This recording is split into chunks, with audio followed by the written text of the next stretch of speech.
Wala na ho talagang nangyari dito sa bansa na to. Paano ba naman kasi? Punta ka ng Senado, impeachment trial, sinisiraan si VP Sara. Punta ka ng House of Representatives, kaliwat kanan, mayat maya ang pagpapa-interview at press con nila. Ang topic, si VP Sara. Punta ka ng Malacanang, anti-clear. Sinong topic? VP Sara na naman. Ngayon ho, ombudsman, epicenter daw ho ng flood control anomaly, ang Davao City, pambihira naman ho. Kumusta naman ang Bulacan? Kumusta Quezon City? Kumusta ang Ilocos Norte? Ba't bigla tayo napunta sa Davao City?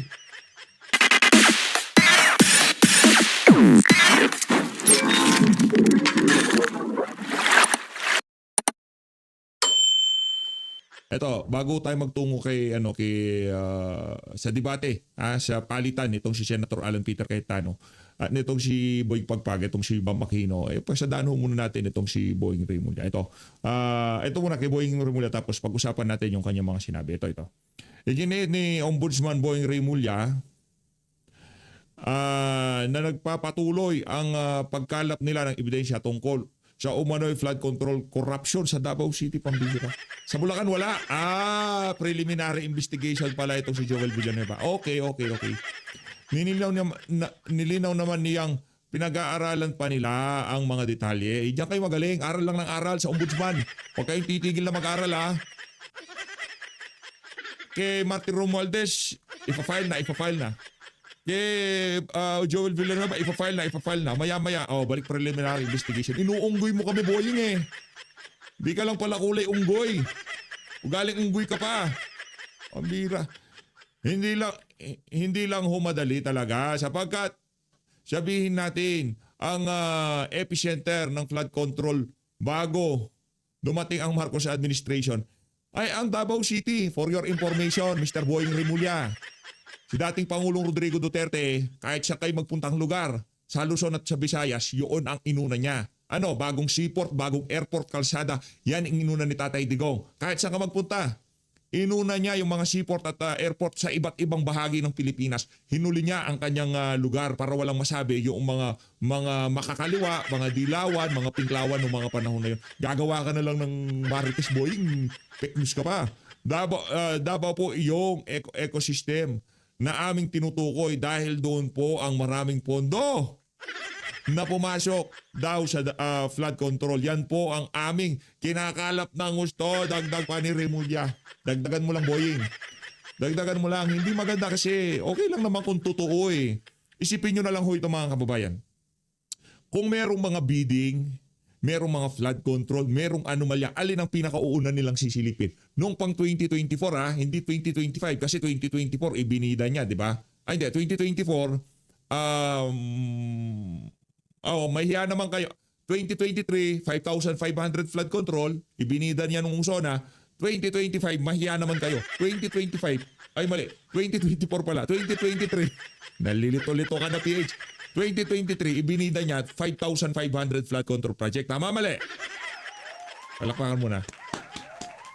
2024, ano sabi ni Marcos Jr.? Mahiya naman kayo. Pagkasabi niya ng mahiya naman kayo, ano ang pinakaunang sinilip? Flood control sa Davao City. Kahit na ang Baha, Bulacan, Pampanga, Metro Manila, Quezon City, Laguna, Batangas, Cavite, kahit dyan yung baha, saan nag-focus ang mga investigative agency ng pamahalaan? Sa Davao City. Sa tingin nyo ba, 2024, 2025, ngayon 2026, sabihin mo sa amin na ang sentro ng nakawan sa flood control ay ang Davao City. Di ka lang kulay unggoy di ka lang kulay atay. Ang sama ng ugali mo, Boying. Good luck na lang sa'yo. Good luck na lang talaga. Ako, si Boying ako, ako dito,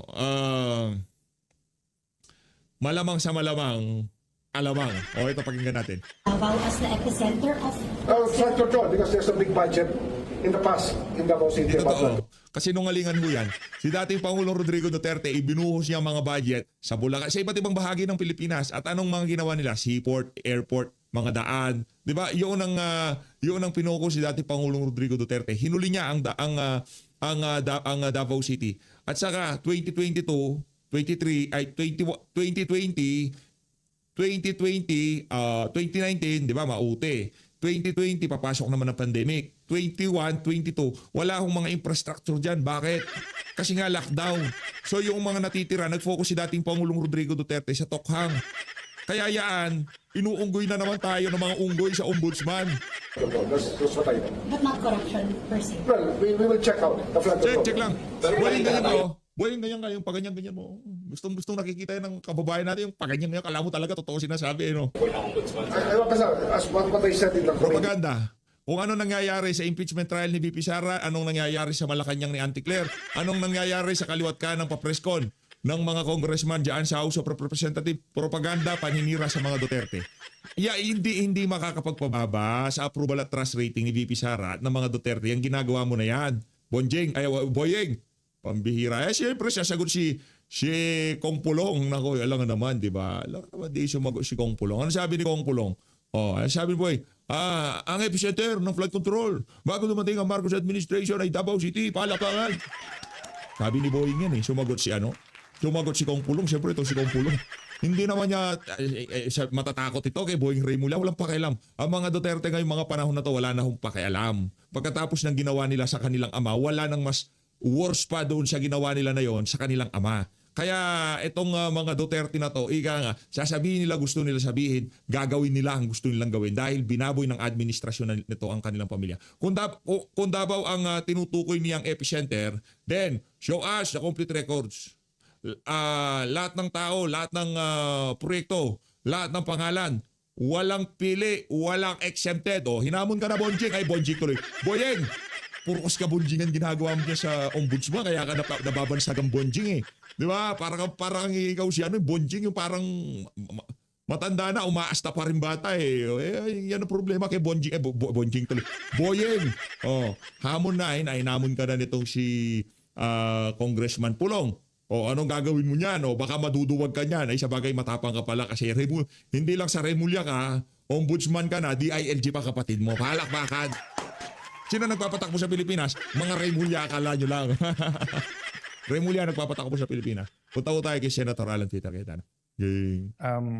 First, let me thank Senator Tulfo for his work on the overseas Filipino workers and express my support for the bill. I don't know whether I should be happy or sad today because when we drafted from scratch the law or the bill that created the Department of Migrant Workers, precisely yung laman ng bill na to, ang intention, kaya ka may specific department for migrant workers, ay ma-accomplish na nito yung mga adikain ng bill na to. So, don't get me wrong. It's a very good bill. We need it. It's just that after decades in the legislature, in the House of Representatives here, we sometimes wonder, do we always need a law or can the departments get things done, especially when it is completely under its mandate? Just a little bit of history, Mr. President. When we first drafted, at least my version of the law, I was still in the Senate, then it was passed when I joined the House of Representatives and was Speaker for a brief period. The House version was actually the Department of Overseas Filipinos. Because, for example, in the US, we have 6 million Filipino Americans. In Europe, third, fourth generation na yung mga Filipinos doon. Some of them never been to the Filipinos, but sabi nga ng mga lolo nila, proud kami dito kasi ito yung mga graduates, professional, ito yung mga nasa mga bagong industriya na uso ngayon, at ito na yung mga may pera. So the original intent was not only to help our OFWs, but there were 3 original intents there. Now, 1, to really develop the global Filipino. 2, to have a specific department na walang ginawa kung hindi humanap ng better opportunities for Filipinos abroad. For example, apples to apples, 2-3 countries where Filipinos serve as nannies. Apples to apples, maganda sweldo, maganda kalagayan, pero yung isang country delikado, whether because of culture, whether because of misunderstandings or whether there's high crime there, no? That department is supposed to look for another country or to develop the country where mas feasible, mas safe ang mga Filipino. The third intention was really to look at the next generation. So for example, if you go to Hong Kong, makikita mo for a measly compared to, so for example, 5,000 Hong Kong, which is about 40,000 pesos. Definitely, Mr. President, hindi kikitain ng kasambahay dito sa Pilipinas yon. So malaki yon para sa isang kasambahay dito, para kitain yon. Pero measly siya kung iiwanan mo ang pamilya mo for that amount compared dun sa iba who are getting $2,000, $4,000. Pero kung sasabihin nyo, well, yung kumukuha kasi for example ng, let's say 100,000 pesos worth to 150, eh sila yung mga chef. Ito yung chef ng hindi pa nga yung mga Michelin but yung mga, let's say, semi-fast food sa Singapore, no? But having said that, let's say the 40,000 na kasambahay na wala kang sariling kwarto dahil mahal ang space sa Hong Kong, na Sunday ka lang pwede lumabas at pagkatapos lahat pinagagawa sa iyo, laba, linis, alaga ng bata, for just a little bit more educational attainment, you can make 80,000 or 100,000 in sales also in Hong Kong or in Singapore, no? So my point, Mr. President, is that in supporting this bill, may I also urge my two colleagues, the two Senator Raffy and Senator Erwin, by next year, up for mandatory review yung batas ng DMW. Kasi when it was passed end of 2021, na pirmahan ko, hindi ako nagkakamali, start ng 2022. And then, so by start of next year, mandatory review nung 5 years. So none of us who sponsored during that time at wala pang Tulfo sa Senado noon, meron na sa Kongreso, if I may say to my friend Senator Raffy, the better Tulfo was in the House of Representatives, si Madam. We're not saying it's a perfect bill. In fact, my argument whether or not dapat ihiwalay ang DMW sa Department of Foreign Affairs. And when I suddenly became Secretary of Foreign Affairs but filed this bill, si Attorney Sara sitting behind me, si Yusek Sara, who handled ano tawag doon? What do you call it? Yeah, the migrant workers affairs. They asked us, itutuloy mo pa ba yung bill? Ikaw na yung Secretary of Foreign Affairs. At sinagot ko sa kanila, alam mo, sa bawat puntahan ko, pagka multilateral siya, parang isisingit mo yung pag-meet sa OFWs. Multilateral meaning UN, yung iba-ibang states, di ba? ASEAN, ganon. Pero pag bilateral engagement siya, punta ka sa Japan, punta ka sa Korea, medyo standard na ma-meet mo yung OFWs. But let's say when I went to Saudi Arabia, we had 3 things in our agenda: security, economics, and then OFWs. Ang pinakamarami sa listahan yung OFWs. And I have to thank the Kingdom of Saudi Arabia and my counterpart then, because sinabi sa akin ng ambassador doon, and I have to thank Ambassador Alonto, na parang, sir, sa 7-8 na hingin natin, baka 3 lang ibigay nila. But you know, he patiently seated in front of me, isa-isa. Tapos, nung nagko-coffee, nagdi-dinner na kami after, sabi ko kay Ambassador, ba't mo sinabing 3 lang? Sabi niya, sir, sa dami kong meetings with secretaries at sa diplomacy, hindi mo mahihingi lahat, humahaba meeting, di ba, may kasabihan na humingi ka ng 1, humingi ng 10, ganun din. So usually, hingin mo yung pinakamalaki. So my point is, Mr. President, is that the reality is that OFW welfare is such a pillar of our diplomacy and our foreign policy that siya yung unang tinatamaan kung wala kang separate department. Having said that, iba kasi ang stature ng DFA.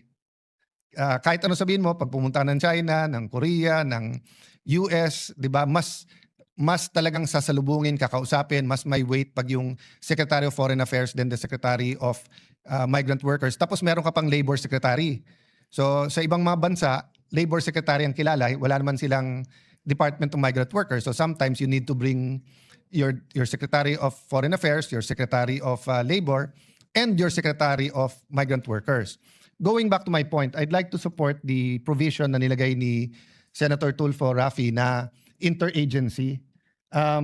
Because for example, no, going back to Hong Kong, what is sad for me is binigay na nung OFW yung buong buhay niya para sa maliit na sweldo, between 25 to 40,000, malaki na yung 40 doon.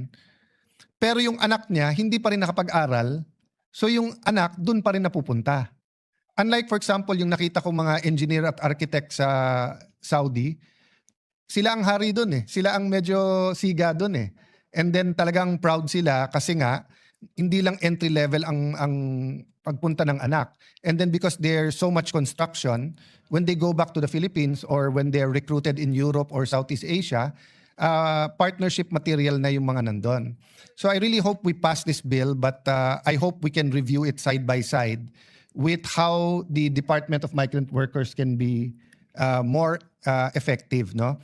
Last point is that during President Aquino's time, 2013, there was a push for more support for micro, small, and medium enterprise.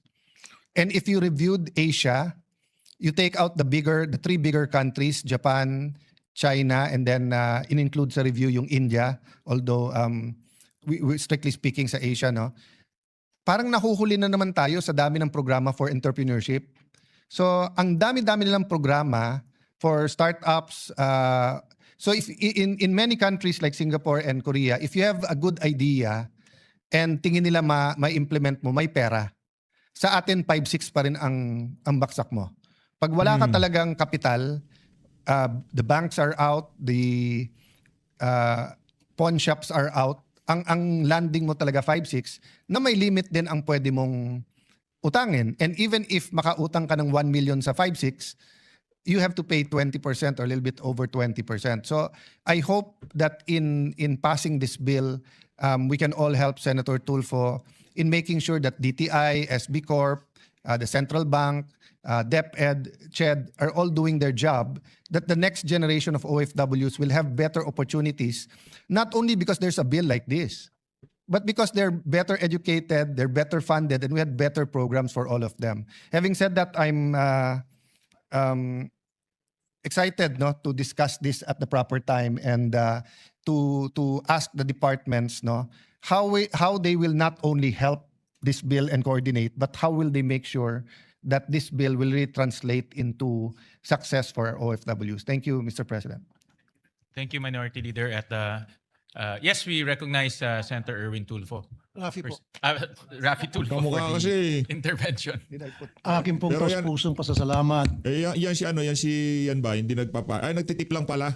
Nangtitip lang yan, nangtitip lang yan. sa ating Honorable Minority Leader, Senator Alan Peter Cayetano. Salamat po. Thank you for the reminder, Minority Leader, Senator Alan. We will organize and convene the Oversight Committee as soon as possible and undertake the proper review of the DMW law. That is one of the priorities of the Migrant Committee in the coming days. Again, thank you very much, Minority Leader, Senator Alan Peter Cayetano. Sir. Yeah, thank you. At hindi pa naman huli, sir, kasi technically January pa naman next year. But it's just an opportunity because yung bill mo maganda. Thank you then, Mr. President. I also agree with our Minority Leader na in being our former Department of Foreign Affairs Secretary, ang pinakamahalaga o isa sa pinakamahalaga nating foreign policy ay ang ating mga OFWs. Saan tayo pumunta ngayon, may OFWs eh. At yung kanilang kapakanan ay dapat natin bigyan ng prioridad, no? Dahil yung kanilang inuuwi sa pamilya nila ay nakakatulong rin para sa ating ekonomiya. Kaya ako ay ayon po ako sa mga manifestation ng ating Minority Leader. Mr. President, I remember many years ago, I went to Malacanang personally to meet with then DFA Secretary Alan Cayetano para ilapit yung problema ng tatlong OFW na hindi ma-action-actionan kung ano-ano ang ahensyang pinuntahan ko na. At nung pumunta ako kay Secretary Cayetano at that time sa Malacanang, kasi DOF Secretary siya, agad-agad in less than a week or so na-solve yung problema. Of course, with the help of Senator Bongo as well at that time. Thank you. Thank you. Ayos. O, dito na tayo sa sagutan ni Suporta sa Bam. Saka nitong si napakahalagang Senator Cayetano. panukalang batas. And Mr. President, with the permission of Senator Rafi Tulfo, if it can be made also co-sponsor and co-author of the measure. So, With his permission. Thank you, sir. so recorded. We fully support this measure of Senator Rafi Tulfo. To allow our colleagues to study Yes, we'd also like to put on record the co-sponsorship speech of Senator Villanueva be placed on record. in the The records of the Secretary is directed to insert into the records the co-sponsorship speech of Senator Villanueva. Senate. To allow our colleagues to study the measure further, I move to suspend consideration of the Is there same. any objection? Hearing none, consideration of the measure is hereby suspended. Mr. President, I move that we resume consideration of the masustansyang pagkain para sa Batang Pilipino Act. That's Senate Bill number 2272. I so move, Mr. President. Is there any objection? Hearing none, consideration of the measure is hereby in order. Ito Mr. na. President, I move that we recognize the sponsor, Senator Bam Aquino, and to interpolate our distinguished minority floor leader, Senator Alan Peter. So we recognize the sponsor, Senator Bam Aquino, and to interpolate our distinguished minority leader, Senator Alan Cayetano. Yes, Mr. President, before our good minority leader, just for the record, this is the Enhanced National Nutrition Program, the Masustansyang Pagkain para sa Batang Pilipino Act, which I actually principally sponsored on my first term. We're amending this law. So ito po ang Enhanced National Nutrition Program. And yes, we would gladly answer any questions from our minority leader. Good afternoon, Mr. President, Majority Leader. To my dear friend and author, sponsor of this law. For the record, we've spent actually the last 30 minutes in my office, and I'd like to thank Senator Bam, of course, ED Carol, who everyone knows from EDCOM. Representatives, hindi ko na kayo babatiin isa-isa. DSWD, DOH, and DepEd, because we tried to sort out some, and DILG, some issues. But before I go to that, first question, Mr. President, is that, am I correct that this isn't only an enhancing masustansyang pagkain para sa Batang Pinoy Act? It actually transformed the program into a comprehensive nutrition act. Yes, Mr. President. In fact, the first bill merely focused on the school-based feeding program, and the amendments to this bill tries to put together all of the programs for nutrition in our government, Mr. President.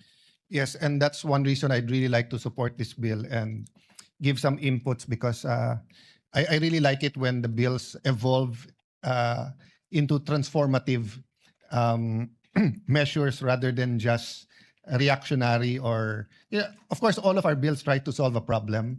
But I think this, the way you wrote this bill, it really goes into yung sinabi sa Constitution na ang kabataan natin, of course, si Dr. Jose Rizal ang nagsabing siya ang ating future or ang kabataan pag-asa ng bayan. But if you look at the Philippine Constitution, it's very clear there that when you talk about the future, you talk about our children, and it's very clear that health is mental, emotional, physical, spiritual.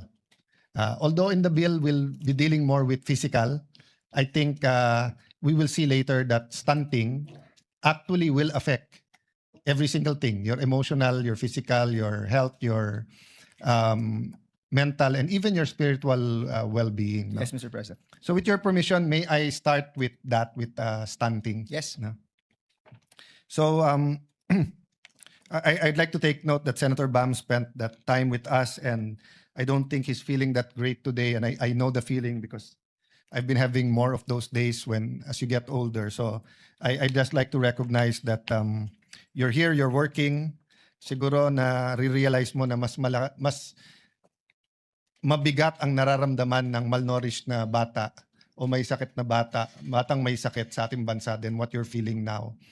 And may I ask if we can have a common definition of terms and a common monitoring or measurement system throughout the agencies, so that every time we talk about nutrition and problems related to health and nutrition, apples to apples yung comparison natin. Yes, Mr. President. In fact, thank you for pointing that out, that we may need to begin with maybe a definition of terms so that all our definitions are on the same measure and we all agree.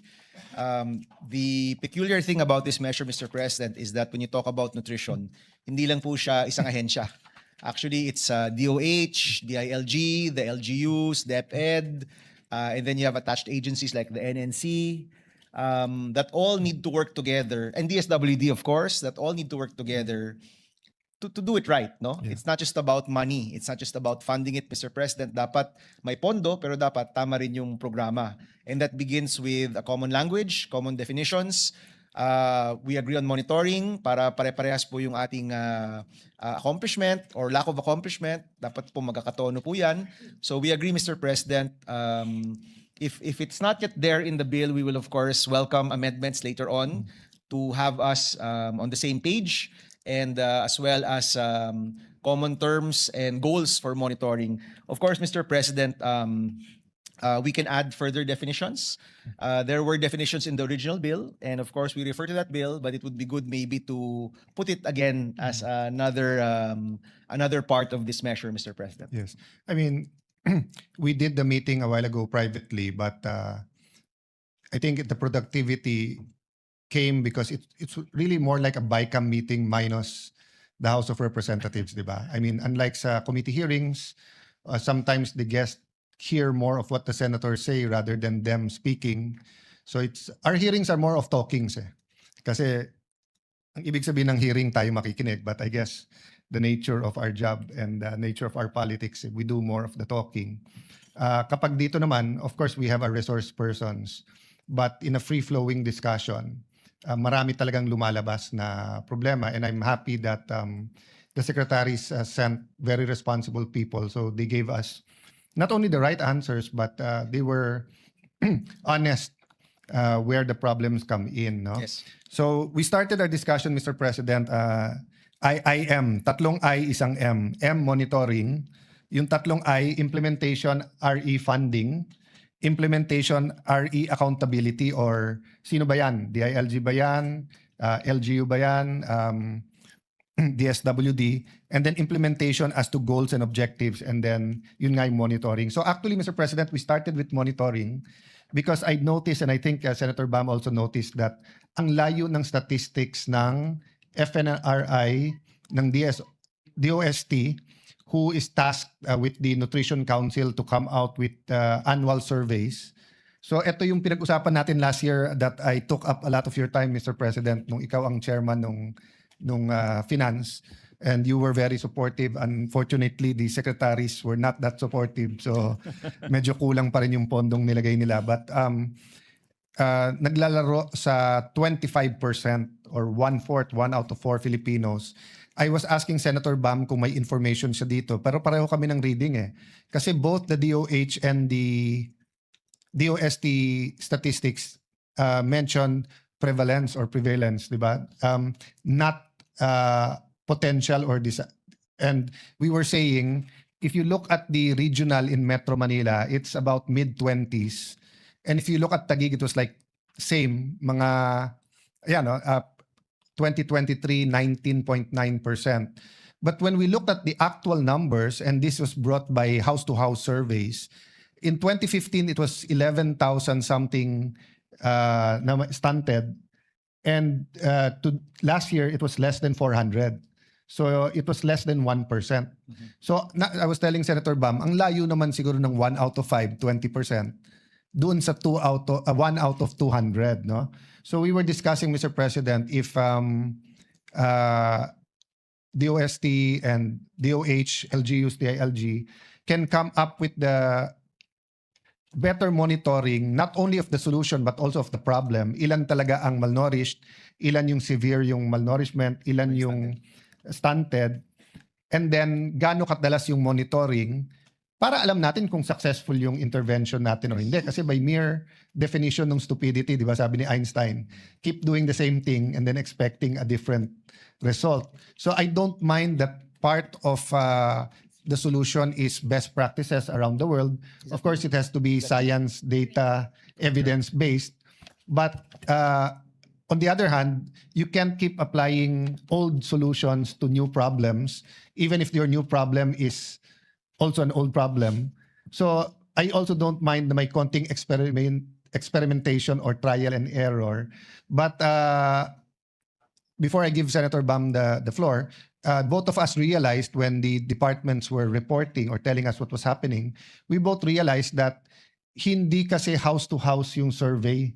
So it's a annual survey na probability then. Random sampling. Random sampling. They use scientific methods of coming up with the statistics, may probability. Ang problema, that helps you to see kung gaano kalaki yung danger. But to one is to one addressing the child's need, hindi mo magagamit yon.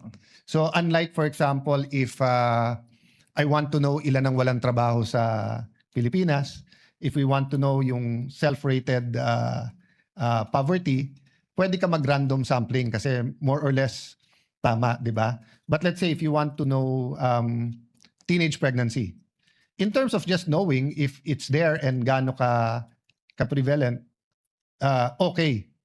Pero if you want to help them one-on-one, especially at the barangay, school, church, or LGU or municipal city level, it's not enough that you have a random sample because you have to know where they live, what their circumstances and everything. No? So medyo sinamarize ko lang na mahaba pa rin, Senator Bam, but I'll give you the floor. Yes, currently, Mr. President, the DOST FNRI does the survey every 5 years.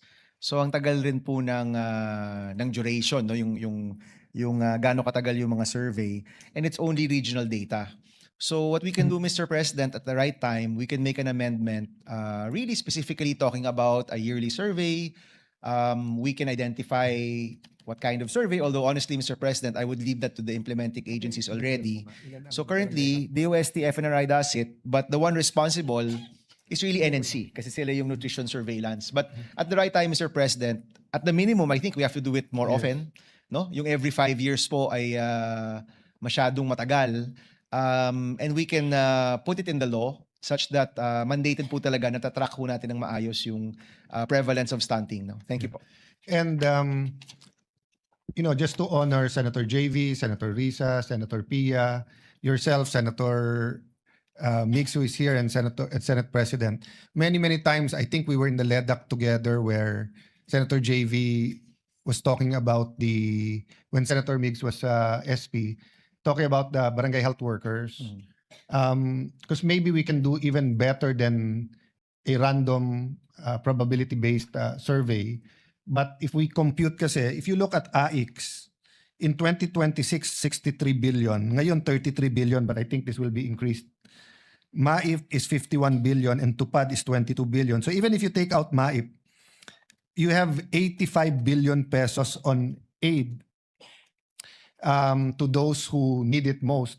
Even TUPAD, it's to workers, but pwede ring yung barangay health workers at saka yung nutrition scholars, pwedeng AIX or TUPAD ang ibibigay mo, and most of them are volunteers. Some cities actually pay them. I think we passed the bill and hoping it won't be vetoed or hoping that mapasa to.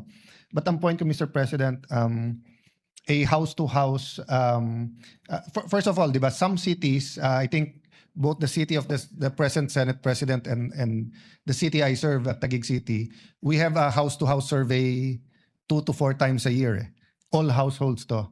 I think similar yung nag-assist sa amin sa Valenzuela at saka sa Taguig. But here, we're not even talking about all households. We're talking about pregnant hanggang sa 1,000 days. Then, of course, the schools. One thing we discussed, Mr. President, is if we can mandate the schools, if it's not already mandated, and equip the schools to have height and weight. Ngayon, high-tech na lahat yun, pero dati, di ba, it's the most simple. Yung timbangan sa doktor na igaganon mo yung bakal dito and you take off your shoes, di ba? And kasi, Mr. President, when we go to the definitions, many of what we're talking about now, yung by definition at yung unang tingin mo is really weight and height and then age. So it doesn't have to be done in a clinic or doesn't have to be done by health professionals in the barangays or barangay health workers. It can be done in schools. So for those who are above 5 years old or those in grade 1, grade 2, grade 3, pwede na natin gawin mandatory to. I just like to honor now and just put in why my heart is into this. Taguig City and myself and Mayor Lani had the privilege of meeting the President of Singapore. And he's a finance guy. I think he was a previous chairman of finance or secretary of finance. And he was talking about the best investment ever in terms of return of investment. And of course, when he said that, everyone was listening. Is it property? Is it oil and gas? Is it stocks? Is it bonds? Ang sabi niya, the highest return on investment is investing in mothers and then to the child 0 to 1,000. Simple reason, sabi niya, pag stunted na at naging irreversible, you may have the biggest budget for education, you may give them scholarship, pero yung mental development nila have been stunted or may problema na. Di ba? Ganun din sa health. No? Maybe at this point, I can, I just got this out of the internet. Ginugel ko lang na problems of stunting. With your permission, I'll read this. No? Stunting is a major global crisis because it causes irreversible damage to a child's physical growth and brain development, leading to a lifelong health struggles, poor performance, and reduced economic potential. So this was taken from PubMed Central. Stunting means a child has a low height for their age. It is caused by chronic undernutrition and repeated infections, mostly during a baby's first 1,000 days of life, from conception to the age of 2.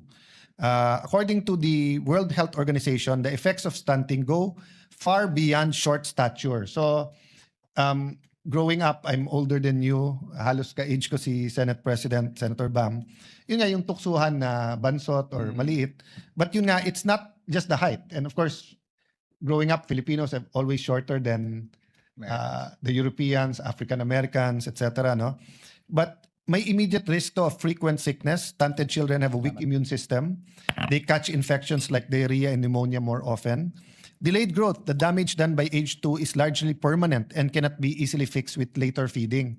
So the point is, even DOH and PhilHealth, no offense to the present crop and everything, but I've been in Congress since 1998 eh. Wala pa naman nagdi-disagree sa atin na dapat priority to. Pero when push comes to shove, when you look at the hundreds of billions, the money for intervention for stunting is always mixed up with everything else. It's also stunted. The It's money also is stunted, yeah. Okay. To be fair naman to them, so while I do criticize, to be fair to them, it's also interagency. Diba? And theoretically, DOH, the health department should be devolved. So, but they have the money. And 1/4, 1/3 of all barangays in the Philippines do not have a primary healthcare center. Yes. Go ahead. Mr. President, no, you hit the nail on the head. Itong taong pong ito, ang laki ng tinaas ng pondo para sa school-based feeding program. And that was, of course, thanks to the leadership of our Senate President. Nung tinaas po yan, malaki po yung jump. And I remember last year, pinag-uusapan natin with DSWD Secretary Rex Gatchalian kung kailangan pa nila ng pondo. Isipin nyo po, tayo na po yung nag-o-offer na mas pondohan yung kanilang supplemental feeding program. No? And he was honest enough to say, kahit pondohan nyo po kami, habang hindi malinaw yung accountability, habang hindi malinaw sino yung talagang responsible dito, hindi yan magagamit ng tama. Huwag nyo lang munang ibigay sa amin. Gawin na muna natin yung batas. Linawin na muna natin sino accountable bago yung pondo. So this year, Mr. President, with this law, we hope that it will also usher in, as you had said, the accountabilities, the responsibilities, the programs. Wala nang turuan kung sino bang responsable dito. Para sa akin, simple lang. There are only 2 agencies or 2 groups that have the capacity to have the biggest scale. One are the LGUs and the other one is DepEd. Yes. Yung DepEd, I think everybody can agree, yung school-based feeding program, kailangan talaga nating pondohan. Yun po yung malaking pondo this year. The law will actually add to the years which are universal. Currently, it's just kinder and grade 1. Hopefully, we will also have grade 2 and grade 3. Although the other day, Senator Raffy Tulfo was saying dapat hanggang grade 6 universal. And the other one are the LGUs because DSWD, DOH, DILG, lahat naman po sila have to work through the LGUs. Wala naman pong talagang kakayahan yung mga ahensyang yan na magpatupad. No? And I don't know if the Senate President will agree with me or not. Everything will eventually go to our LGUs. So sila po talaga yung dapat nating makapacitate, matulungan, mapondohan para mabigyan ng tamang kakayahan to implement these programs through the BHW and through their other LGU LGU divisions or through the local government unit. Yung NNC, yung kanila pong programa napakaliit. It's only in 5 municipalities. It's really more like a pilot program. So hindi ko talaga counted yung implementation na yan. NNC should really focus on the policy side. Should focus on the right mix of menus for the children at yung costing, no? Yun talaga yung focus niyan. Yung implementation po nila is really more like a pilot. DOH, they're devolved already. Kahit ano pang pondong makuha nila, and thank you for bringing up that they have a 30 billion loan coming up. Kahit po mag-loan ng DOH, it's still through the LGUs yung implementation. LGU pa rin yan. And then DSWD, aminado rin naman po sila na hanggang regional po sila. And I'm looking at our friends here. No? Tama naman, di ba? And it will still be through the LGUs. And DILG, we say DILG, but we actually mean LGU. Iba po yun. The DILG will just monitor at may DILG personnel rin po sila. Pero at the end of the day, it's the LGUs, the Supplemental Feeding Program, the Child Development Centers, the support for the BHW and the BNS. Yun po yung magpapatupad ng 0 to 5. At yung 5 and onwards naman is DepEd. So the way I see it, the truly accountable here are the LGUs. Napakaraming Big Brother nakabantay from DSWD to DOH, but it's really the LGUs implementing. We need to give them the money, support them. If they already are spending for it, dagdagan natin. And then DepEd, who has 24 million learners with them right now. Si 24 million po, Mr. President, sa totoo lang, kung i-add mo yung number of students at number of teachers, parang kasing laki ng Australia. No? So ganoon po kalaki ang responsibilidad ng DepEd. So we need to really support those two. While the other agencies, yung pondo, klaruhin na natin na tulong na lang dapat yan dun sa mga talagang nag-i-implement. Those who really have the capacity to reach more students, more youth, yun yung dapat pinopondohan po natin. I agree with you in concept. And I'm happy to hear yung sinabi mo na linawin na natin dito para klaro. But everyone also agreed with me during the budget hearing last time. We went so far as saying, sino ang anti-stunting SAR? Pero wala rin because unlike, let's say, housing, pag sinabi natin, NHA na lang yan, LGU, so lupa, pera, permits na lang yan, magagawa. So just to give a on-the-ground practical approach on this, no? So first, I doubt DOH will give the money for anti-stunting directly to the LGUs. And even if they do, will it be enough? And assuming it's enough, there are areas where the prevalence is much higher, like Barn. And then let's go to the DSWD's 4Ps. We all agree that 4Ps is an ideal program if masunod lahat ng parameters niya, 'di ba? Yung check-up, tapos may mga nag-volunteer na religious groups to do life coaching and everything, 'di ba? But makikita mo pag sa mall dinistribute yung 4Ps, hindi pagkain yung binibili. Minsan may may loto, may whatever, no, na ano.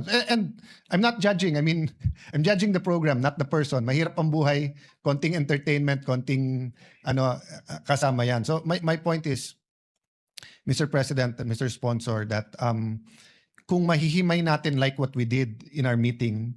So, for example, sa monitoring, no, when we were walking just now, sabi ko, ilan ba talaga ang barangay health workers? So, 277,000, 767,000. If we give them 1,000 pesos, that's less than 300 million pesos. If we give them 2,000, I think lahat kasi karamihan ng BHW, 1,500 hanggang 3,000 lang for the month. Yes. Kung bigyan natin sila ng 2,000 pesos for a one-day Oplan timbang, and nasa kanila na yung list ng mga 0 to 1,000 days, that's, if you do it 3 times a year, that's only 1.5 billion. So what's 1.5 billion sa AX mo na 63 billion? Diba? Of course, politicians would rather be the one to distribute the AX and to choose sinong pagbibigyan. But again, we're talking about our future because we're not only talking about yung wasted and severe malnutrition, stunting. We're talking about nutrition in general. So I'd like to ask if you'd consider some kind of computation like this. Sure. Because if we're sure that they will, why 3 times, Mr. President? Because pag unang na-monitor, kailangan balikan yon kung underweight or underheight. Pero ang maganda dito, ang pinakamahirap yung una. And secondly, kaya kailangan ng pangalawa because hindi naman sabay-sabay nanganganak lahat ng nakatira sa isang lugar. So assuming January and then June and then November, masasakop mo lahat ng 0 to or 1 day old to 2,000. So I'm not asking that DOH give their prenatal care, for example, funding to the LGUs because ginagawa na to ng PhilHealth. And for LGUs that have PhilHealth accredited health centers, medyo masosolve ang problema. But again, there are 1/4 or 1/3 of our barangays na wala naman health center. But if it's a private health center na accredited ng PhilHealth at meron na silang package for buntis. But what we discussed, Mr. President, kanina is what about pagka-stunted? And again, thank you for the honest answer. Ang sabi kasi, 'di ba, pag may sakit, may physical manifestation. Eh by definition kasi ang stunted lower yung average height versus its age, 'di ba? So I mentioned during that meeting is that pero yun na nga yung manifestation eh. And the point is if someone is poor and undernourished yung bata and getting sick, may infection, and then ang ginagamot lang yung infections, hindi ginagamot yung pagka-stunted o yung undernutrition, more or less yung mahirap na pamilya na yan, wala talagang pang-doktor. Walang pang deeper test than the infection that was solved, di ba? Pero kung may kasi ang package ngayon ng PhilHealth is for severe acute malnutrition. So some, hindi all. Di ba? Sabi nga nila sana all. So dapat gumawa din ng package yung Hinihintay ko po si Senate President at tumawa. Hindi po siya BCC tumawa. Yung package kasi ng PhilHealth ngayon, severely acute malnutrition some. So hindi siya all. So Yes, ang some. problema yung mga may nililista niya yung joke. Tinatype niya na sa computer niya. Sinishare po niya sa kanyang significant other. So mahirap talaga pagka binata ang Senate President mo. Busy. No, so Mr. President, anyway, the DOH and PhilHealth representatives will communicate and hopefully by the time nung period of amendment, may pasok natin Yes. to. Okay. I promise you a shorter period, Senator Bam, and you look much better now than a while ago, but I'll still try to. My BP has gone to normal, I think, already, Mr. President. In the mornings, you already are dealing with the BP. Another The VP impeachment.